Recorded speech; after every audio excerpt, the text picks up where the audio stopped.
Okay, hello everyone, welcome back to Buff Axton, and today we're actually going to be going over Axton skill tree in Borderlands 2 Handsome Collection, even though the game's already come out. So we're going to be starting off with the gunpowder tree, which is the middle tree for Axton. We're going to be putting 4 in impact for gun damage, which will be getting buffed when you run some of the class mods.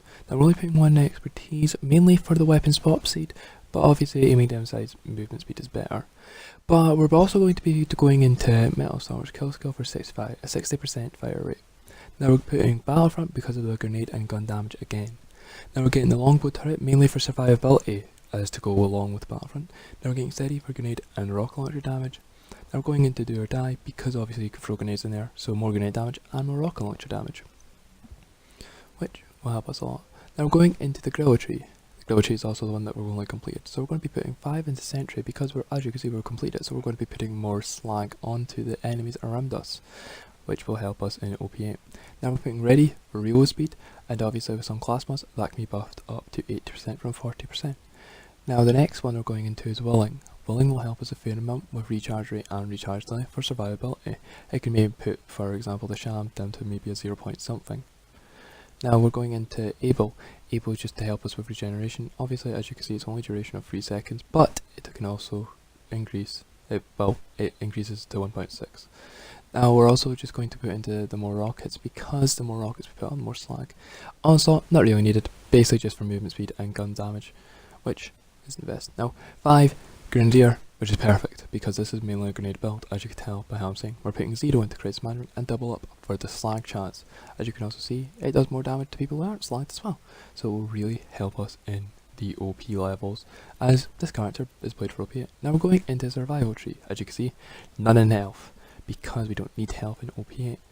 Now, but the main one that we're going into right away is preparation for regeneration and shield capacity. More survivability will help us a lot. Now next one we're going into after that is just a Plus, which is pressure for more recharge delay and reload speed when you're lower health, which is actually pretty good, as well as damage cap. So quick charge, kill skill, recharge max shield. What more can I say? Just more survivability, which will help us a lot. Now we're putting the phalanx shield. Sorry, I can't pronounce that word, but it's mainly survivability for me and team members if I'm playing together with other people.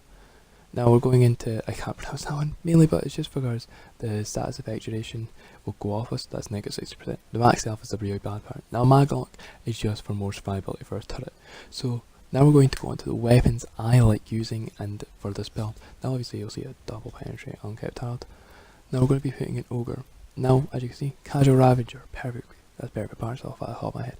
Now look, you could put anything else there. You could run a creamer, but sometimes I prefer just either running a grog or a northlink, as you can see across the northlink because dot damage, and I like running through with this build into Digistruct Peak. Now shields, I actually like running my action shield or my sham, but for the case of this video, because a lot of people will probably have the sham more, we'll use the sham. Now you can use any of the class mods there, but we're obviously going to be going, as I said, since it's a Grenadier build, we're going to be going with the one with steady and 5 in Grenadier. Now you might say why 5, because look at that extra damage. 55% grenade damage and 44%, and obviously that'll push us up by another 5, so that puts us to have 19 grenades when it's done. Now you see all these grenades? The main grenade is, because it's a grenade build, it's a fastball. We use an explosive fastball, but sometimes if I've got one on me, I will be running the corrosive one. Now look, those 3, I don't run the main 4 that I would be running, it's the Torg one, because primarily the weapons I use are Torg on this build. So this build works perfectly fine against raid bosses, that's against raid bosses, and we play it with no bar on. So thank you for watching, like, subscribe and comment who you want next.